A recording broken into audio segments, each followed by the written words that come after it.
Na manhã seguinte, quando o sino de bordo tocou 2 vezes, a meninada tratou de entrar em ação. O mar estava agitado e Beicinho, o contramestre, andava de um lado para o outro, segurando na mão um pedaço de corda e mascando fumo. Todos vestiam roupas de pirata, tinham feito a barba e caminhavam pelo convés com aquele gingado típico de marinheiro, puxando para cima as calças cortadas na altura dos joelhos. Nem preciso dizer quem era o capitão. Peninha e João eram respectivamente o primeiro e o segundo imediato. Havia uma mulher a bordo. O resto eram simples marujos instalados no castelo de proa. Peter já havia se postado ao leme, mas reuniu todos os tripulantes e fez um pequeno discurso. Disse que esperava que cumprissem seu dever como bravos lobos do mar, porém avisou que sabia que eram o rebotalho do Rio de Janeiro e da Costa do Ouro, e ameaçou picá-los em pedacinhos caso tentassem se rebelar. A marujada entendeu perfeitamente essas palavras rudes e o aplaudiu com grande entusiasmo. Seguiram-se algumas ordens ríspidas. Os marinheiros então manobraram o navio e o posicionaram na direção do continente. Depois de consultar os mapas de bordo, o capitão Pan calculou que, se o tempo não mudasse, alcançariam o arquipélago dos Açores por volta do dia 21 de junho. A partir dali, voariam para chegar em casa mais rápido. Alguns meninos queriam que o navio atuasse de acordo com a lei, enquanto outros queriam que continuasse sendo usado em pirataria. Mas o capitão os tratava como cachorros, e eles não se atreviam a expressar-lhe seus desejos, nem mesmo sob a forma de um abaixo-assinado com as assinaturas dispostas num círculo sem começo nem fim. O melhor que tinham a fazer era obedecer sem pestanejar. Magrela levou 1 dúzia de chibatadas por se mostrar perplexo ao receber ordens de sondar a profundidade da água. A opinião geral da tripulação era que no momento Peter procurava agir de maneira correta só para não despertar suspeitas em Wendy, mas que provavelmente mudaria de atitude quando ficasse pronto o novo traje que a menina, muito contrariada, estava fazendo para ele com algumas das piores roupas do Capitão Gancho. Depois, correram rumores de que, ao usar esse traje pela primeira vez, Peter passou muito tempo sentado na cabine, com a piteira de seu inimigo na boca e uma das mãos fechadas com o indicador para fora, curvado e erguido de modo ameaçador, como um gancho. Em vez de observar o navio, porém, precisamos voltar para aquela casa desolada que, há tanto tempo, 3 de nossas personagens abandonaram sem dó nem piedade. É uma vergonha termos esquecido o número 14 durante todo esse tempo, mas podemos estar certos de que a Sra. Darling não nos recrimina. Se tivéssemos voltado antes para lhe demonstrar nossa compaixão, provavelmente ela teria dito: "Não sejam bobos, que importância tenho eu? Voltem lá e fiquem de olho nas crianças." Enquanto as mães forem assim, os filhos vão se aproveitar, sem sombra de dúvida.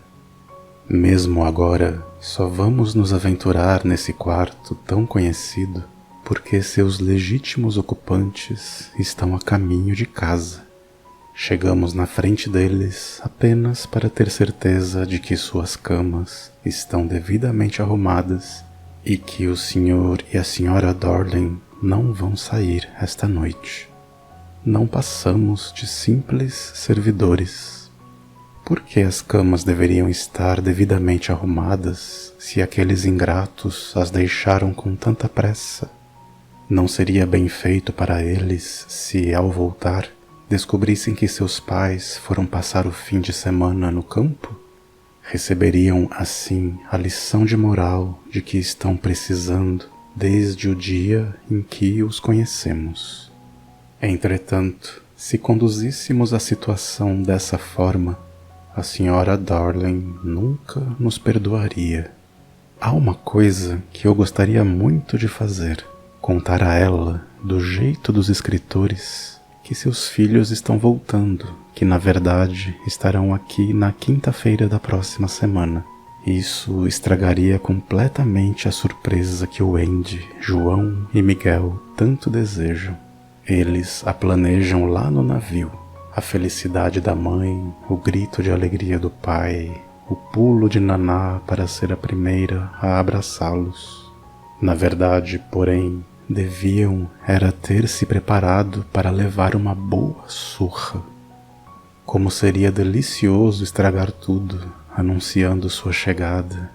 Assim, quando eles fizessem sua entrada triunfal, a senhora Darling talvez não oferecesse um beijo ao Andy, e o Sr. Darling talvez exclamasse irritado: "Que chateação! A criançada voltou!" No entanto, não receberíamos nenhum agradecimento por isso.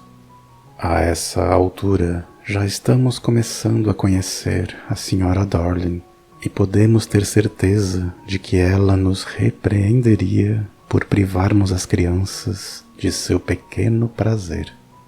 Mas, minha cara senhora, ainda faltam 10 dias para a quinta-feira da próxima semana. Contando-lhe a verdade agora, podemos lhe poupar 10 dias de sofrimento.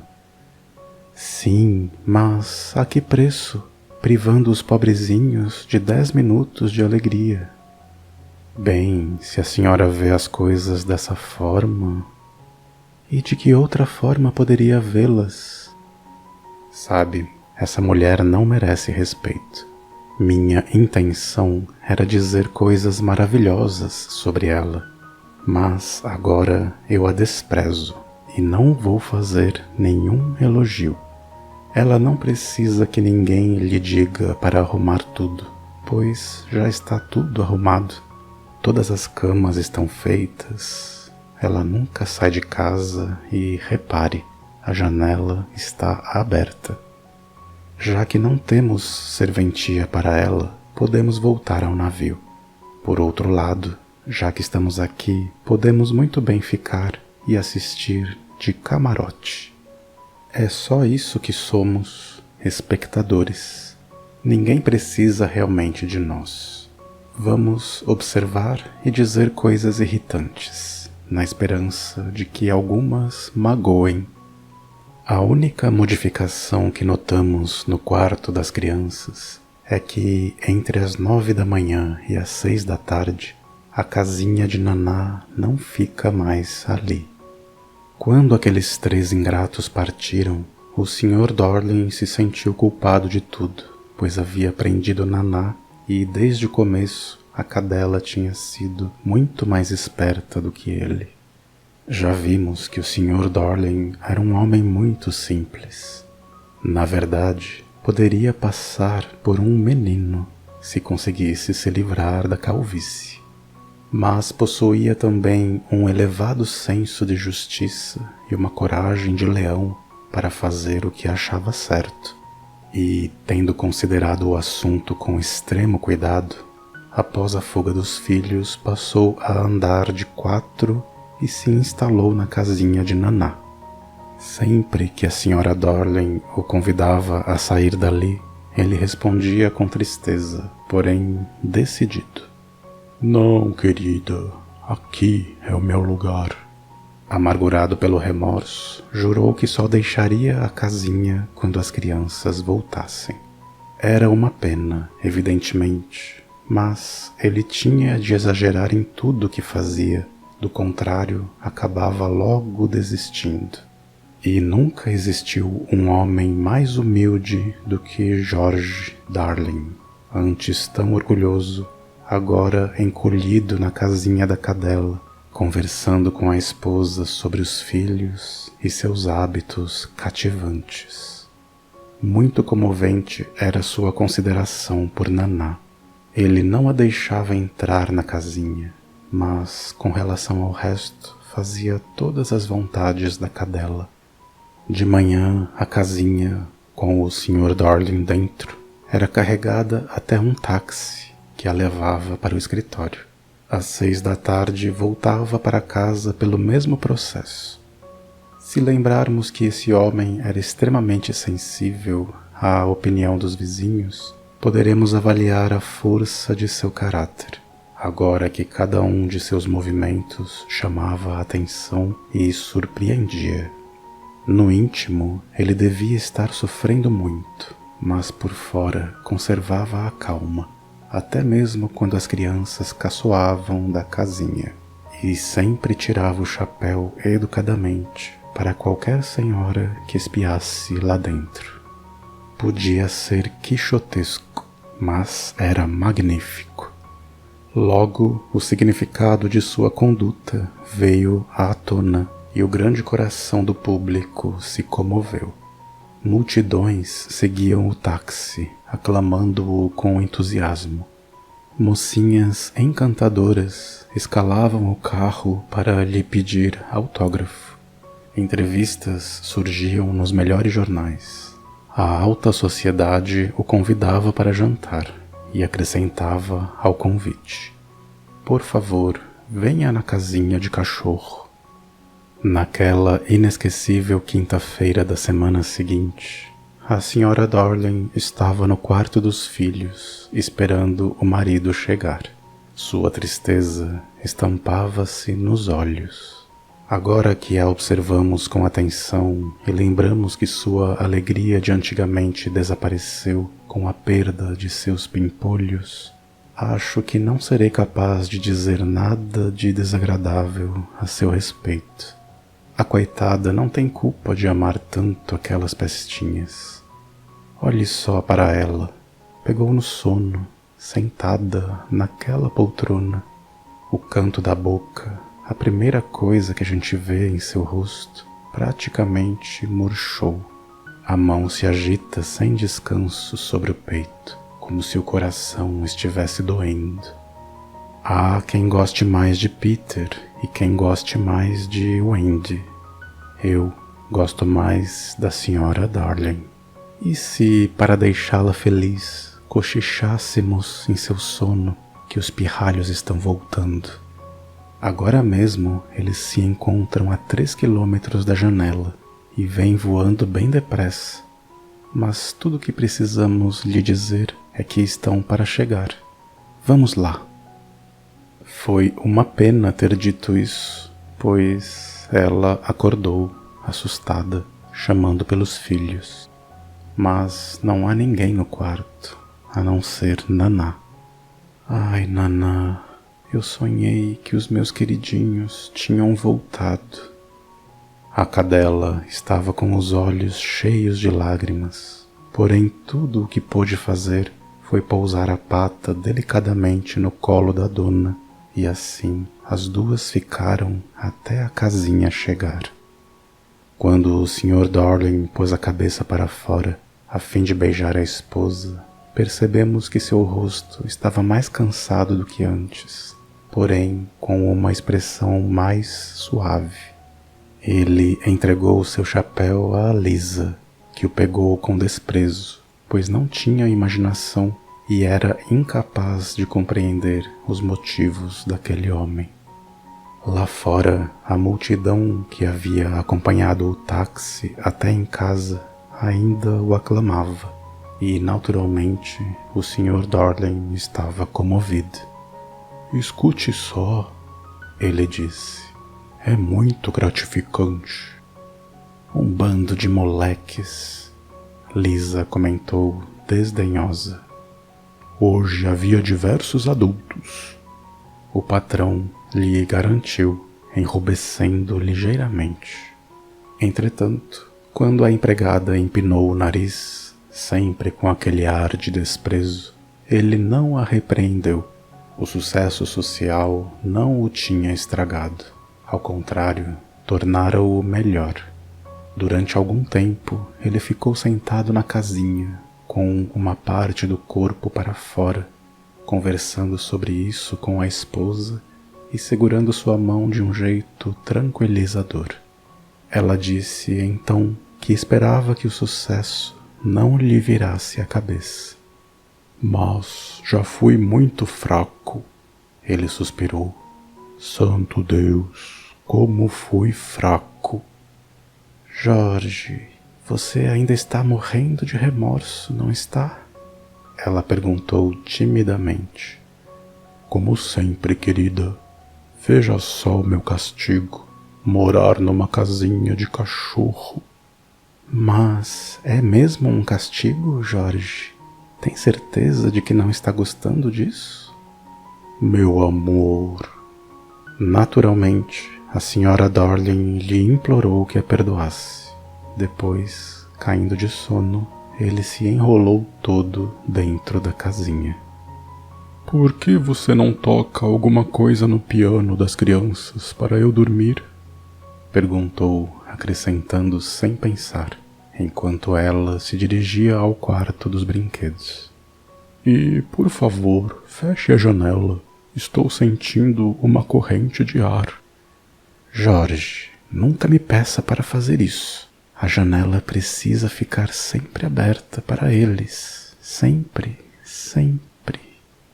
Então foi a vez de o Sr. Darling implorar à esposa que o perdoasse. Depois, ela se sentou ao piano e começou a tocar.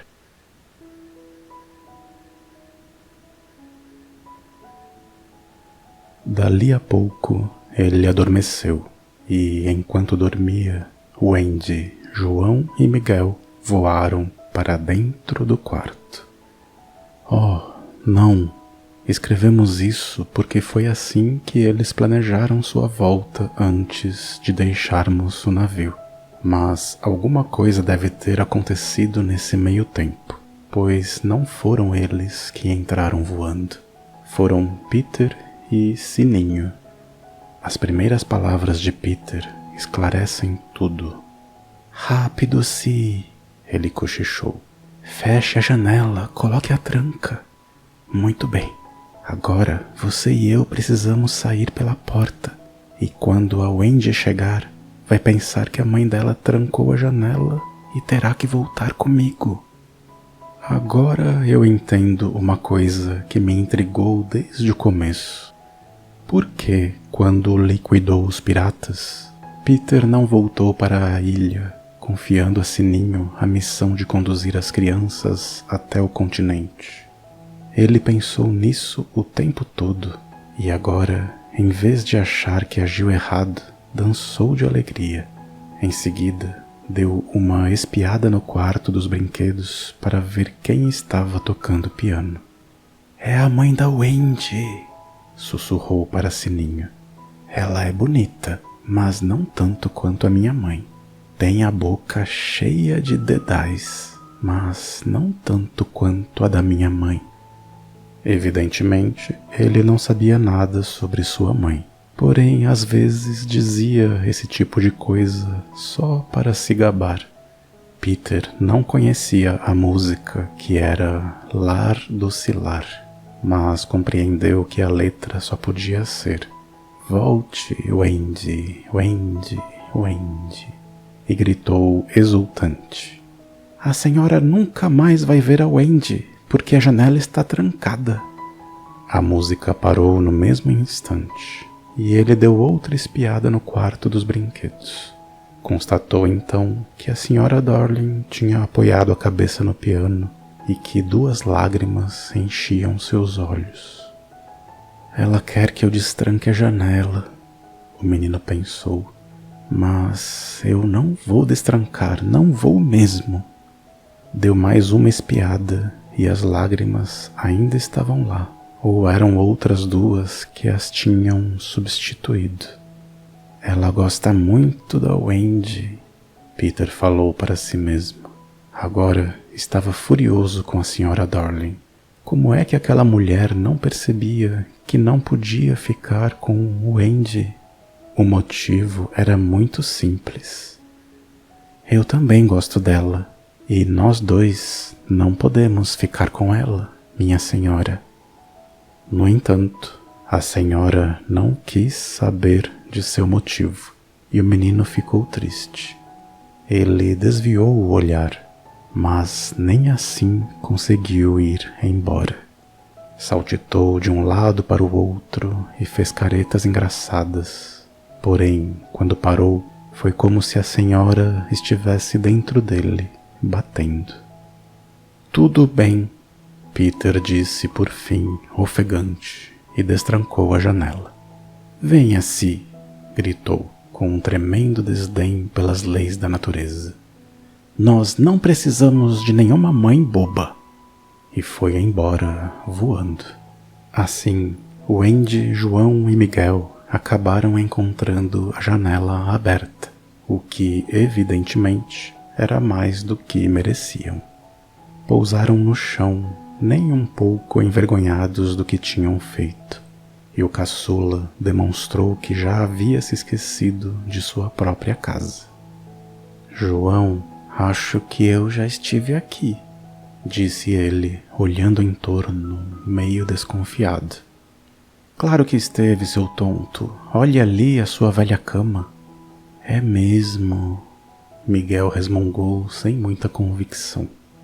A casinha! Exclamou João, atravessando o quarto rapidamente para ver quem estava lá dentro. Só pode ser a Naná, disse o Andy. João, no entanto, soltou um assobio de surpresa. Não, é um homem, informou. É o papai, o Andy exclamou.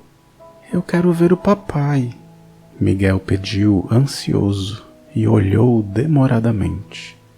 Ele não é tão grande quanto o pirata que eu matei, comentou francamente decepcionado. Ainda bem que o Sr. Darling estava dormindo. Seria muito triste se essas fossem as primeiras palavras que ele ouvisse da boca do pequeno Miguel. O Andy e João ficaram meio espantados por encontrar o pai na casinha da cadela. Vocês têm certeza de que ele não costumava dormir na casinha? João perguntou, como se tivesse perdido a confiança na própria memória. Vai ver que a gente não se lembra da nossa vida antiga tão bem como pensava. O Andy respondeu, meio hesitante. Um calafrio percorreu a espinha das 3 crianças, e foi bem feito para elas. A mamãe nem se deu ao trabalho de esperar aqui até a gente voltar, reclamou o malandrinho do João. Nesse exato momento, a Sra. Darling recomeçou a tocar.